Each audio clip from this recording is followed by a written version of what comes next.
Assalamualaikum warahmatullahi wabarakatuh. Di sini kami akan menjelaskan mengenai pernikahan. Sebelumnya, perkenalkan nama saya Zafar Zainab dengan NPM 232154013. Perkenalkan, nama saya Siti Alfani dengan NPM 232154051. Assalamualaikum warahmatullahi wabarakatuh. Perkenalkan semuanya, nama saya Alia Farika, NPM 232154104 dari kelas B.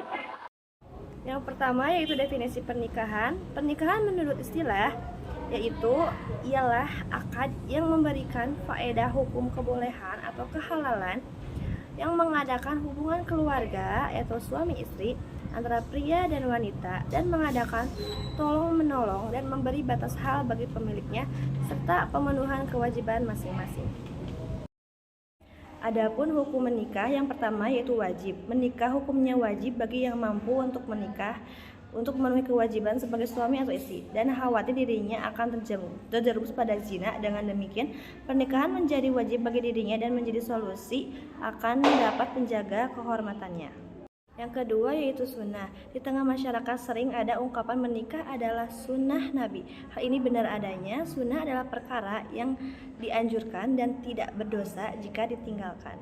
Yang ketiga yaitu ada mubah. Seorang yang memiliki kemampuan melakukan pernikahan dan memenuhi kewajiban sebagai seorang istri atau suami, namun tidak memiliki dorongan syahwat yang mendesak sehingga tidak terjadinya perzinahan. Yang keempat ada makruh.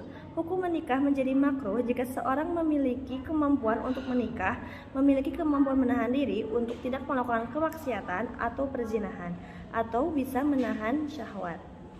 Yang kelima ada haram. Hukum pernikahan menjadi haram apabila seseorang tidak mempunyai keinginan dan tidak mempunyai kemampuan serta tanggung jawab atas kewajibannya dirinya kepada pasangannya dalam berumah tangga. Selanjutnya mengenai syarat dan rukun pernikahan. Yang pertama itu adalah calon pengantin. Nah, untuk syarat mempelai laki-laki yaitu harus beragama Islam. Laki-laki jelas diketahui orangnya, tidak dipaksa, tidak sedang berihram haji atau umroh, bukan mahramnya, tidak dalam keadaan masih beristri 4, dan juga tidak mempunyai istri yang haram dipoligami dengan calon istrinya. Syarat mempelai perempuan yaitu beragama Islam, terang perempuannya, terang orangnya, persetujuan dirinya, kemudian tidak sedang berihram atau haji, bukan mahramnya, tidak bersuami, dan juga belum pernah dilihat atau dituduh berbuat zina. Kemudian ada yang kedua, wali, di mana wali adalah orang yang memiliki hak secara syara untuk menikahkan calon mempelai perempuan kepada calon mempelai laki-laki. Adapun syarat-syarat seorang wali yaitu beragama Islam, baligh, berakal, merdeka, laki-laki, adil, tidak dalam perjalanan ihram, dan juga tidak dipaksa. Yang ketiga yaitu saksi. Saksi adalah dua orang yang menyaksikan secara langsung proses akad pernikahan. Syarat-syaratnya adalah beragama Islam, baligh, berakal sehat, merdeka, laki-laki, adil, tidak dalam perjalanan haji ataupun umroh, tidak dipaksa, dapat melihat, bicara, dan mendengar serta paham maksud akad tersebut. Yang keempat yaitu akad nikah. Akad nikah dapat diartikan sebagai perjanjian atau ikatan dalam pernikahan. Untuk terjadinya sebuah ikatan, maka sebuah pernikahan harus memenuhi syarat-syaratnya, yaitu kedua orang yang melakukan akad harus sudah balik. Kemudian antara ijab dan qabul tidak dapat dipisah dengan perkataan atau perbuatan yang memalingkan dari ijab dan qabul, yakni pada tempat dan waktu yang sama. Kemudian antara ijab dan qabul harus satu tujuan. Masing-masing yang melakukan akad dapat mendengar sebagian apa yang diucapkan oleh orang lain.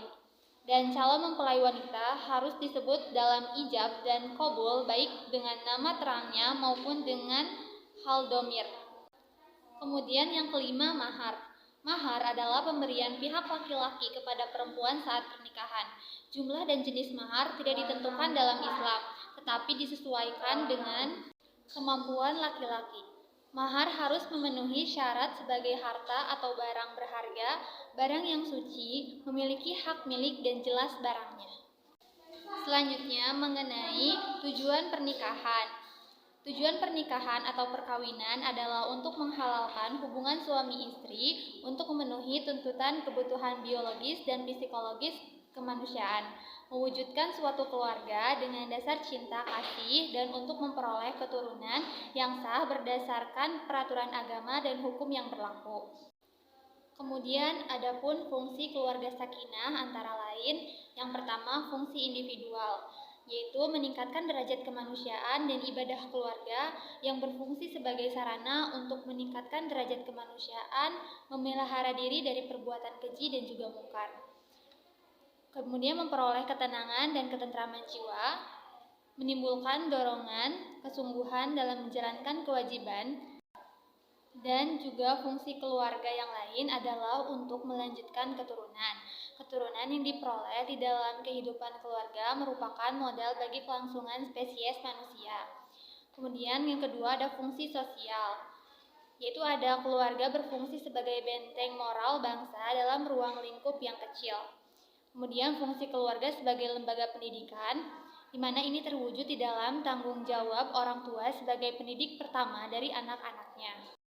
Kemudian ada fungsi spiritual. Keluarga dalam aspek spiritual memiliki fungsi sebagai motivasi atau dorongan dan wadah atau sarana dalam menjalankan ibadah kepada Allah dengan melangsungkan pernikahan dan membentuk sebuah keluarga berdasarkan hadis Rasul seorang muslim tengah memenuhi setengah dari agamanya. Mewujudkan keluarga sakinah. Keluarga adalah basis utama yang menjadi fondasi bangun komunitas dan masyarakat Islam. Islam membentuk sebuah konsep tentang keluarga yang didambakan yaitu sakinah.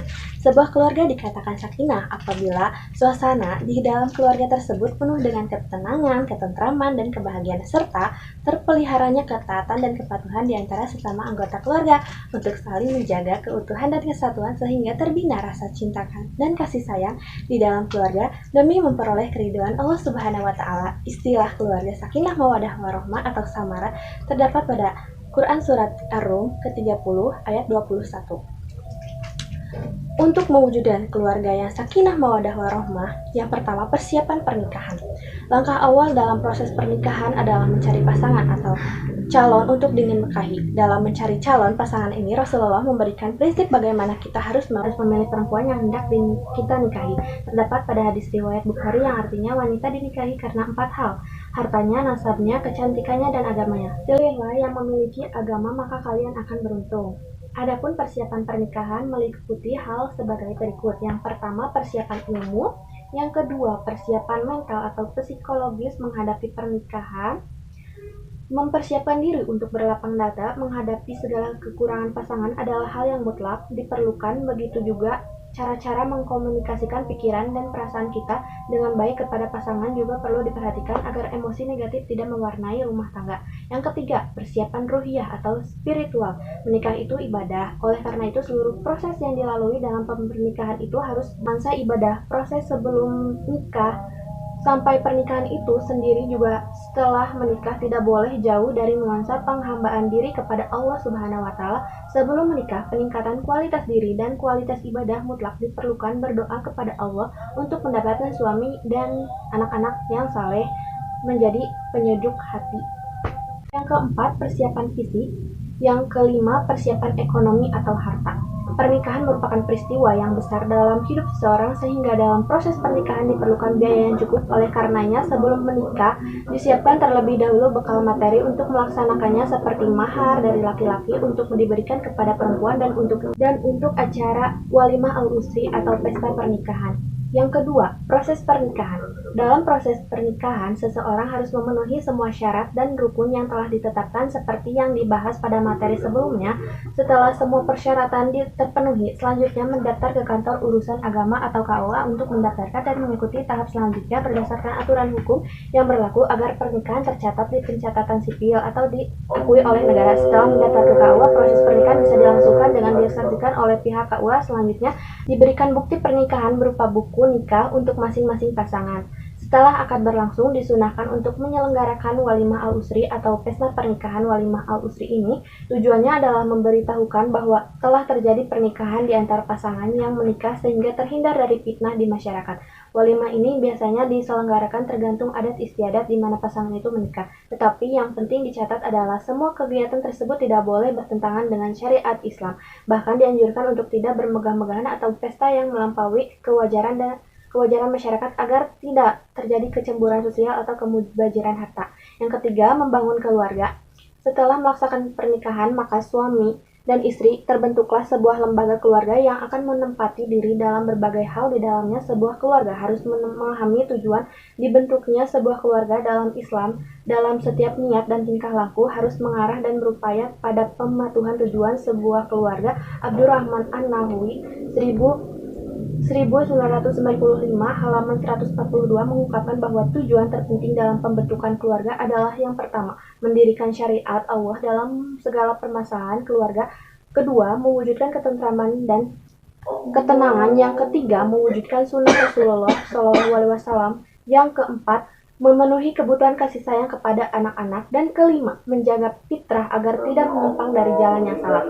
Tujuan keluarga ini bisa terwujud dengan upaya-upaya yang dilakukan, diantaranya adalah yang pertama, memiliki ilmu. Kedua, yang saling mengenal dan memahami. Ketiga, memiliki kepercayaan atau trust kepada masing-masing pasangan. Yang keempat, komunikasi yang baik dan keterbukaan. Yang kelima, menjalankan kewajiban dan memberikan kebahagiaan. Yang keenam, senantiasa menjalankan ibadah dan berdoa kepada Allah. Itulah beberapa hal yang perlu dilakukan oleh seseorang dalam membentuk sebuah keluarga yang tentram, harmonis, dan mendapatkan ridho Allah Subhanahu wa Ta'ala. Hal yang lain yang perlu diketahui oleh seorang sebelum menikah dan membentuk keluarga harus mengetahui hak dan kewajiban seseorang. Hak dan kewajiban seorang suami dan istri. Kewajiban suami memberi nafkah lahir batin terdapat pada Quran Surat At-Talaq surat ke-65 ayat 7 yang artinya, hendaklah orang yang mampu memberi nafkah menurut kemampuannya, dan orang yang disempitkan rezekinya hendaklah memberi nafkah dari harta yang diberikan Allah kepadanya. Selanjutnya, memperlakukan atau menggauli istri dengan baik, lemah lembut, dan menjaga kehormatannya. Terdapat pada Quran Surat An-Nisa surat ke-4 ayat 19 yang artinya, dan bergaulah dengan mereka secara patut, kemudian bila kemudian tidak menyukai mereka, maka bersabarlah karena kemungkinan kamu tidak menyukai sesuatu hal padahal Allah menjadikan kepadanya kebaikan yang banyak. Selanjutnya, mendidik dan membimbing istri. Kewajiban suami bukan hanya memenuhi kebutuhan istri, tetapi juga harus menjaga istri dan keluarga dari maksiat kepada Allah Subhanahu wa Ta'ala dan bersama-sama meningkatkan ketakwaan kepada Allah. Terdapat pada Quran Surat At-Tahrim surat ke-66 ayat 6 yang artinya, hai orang-orang yang beriman, perihal darah dirimu dan keluargamu dari api neraka yang bahan bakarnya ada manusia dan batu. Penjaganya malaikat-malaikat yang kasar, keras, dan tidak mendurhakai Allah terhadap apa yang diperintahkannya kepada mereka dan selalu mengerjakan apa yang diperintahkan. Kewajiban istri yang pertama, mentaati suami selama perintah suami itu tidak berlawanan dengan perintah Allah dan Rasul, dan berlaku setiap kepadanya sebagaimana hadis Rasulullah, sekiranya boleh aku memerintahkan seseorang sujud kepada manusia, tentulah aku perintahkan kaum perempuan sujud kepada suaminya, karena begitu besar Allah jadikan hak laki-laki atas istrinya. Hadis riwayat Abu Daud. Selanjutnya, menjaga kehormatan keluarga, baik mengenal harta maupun dirinya. Seorang istri akan ditanya pertanggungjawaban terhadap haknya di dalam rumah, seperti dalam hadis Rasulullah SAW yang menyatakan bahwa seorang istri adalah penanggung jawab di rumah suaminya, dan ia akan diminta pertanggungjawabannya atasnya. Hadis riwayat Muslim. Selanjutnya, yang terakhir, selalu menyenangkan suami dengan tingkah laku, sikap, dan penampilan. Yang tidak kalah penting yang harus dilakukan oleh seorang istri adalah menjaga sikap dan penampilan di depan suami. Yang paling berhak atas diri seorang istri adalah suaminya, termasuk dalam hal penampilan. Kesimpulan, pernikahan dalam Islam dianggap sebagai langkah penting dalam membangun keluarga yang harmonis. Hal ini didasari oleh nilai-nilai agama, kasih sayang, dan tanggung jawab. Pernikahan memungkinkan pasangan untuk saling mendukung dan menghadapi kehidupan sambil menjalankan prinsip-prinsip keagamaan. Sekian, terima kasih. Wassalamualaikum warahmatullahi wabarakatuh.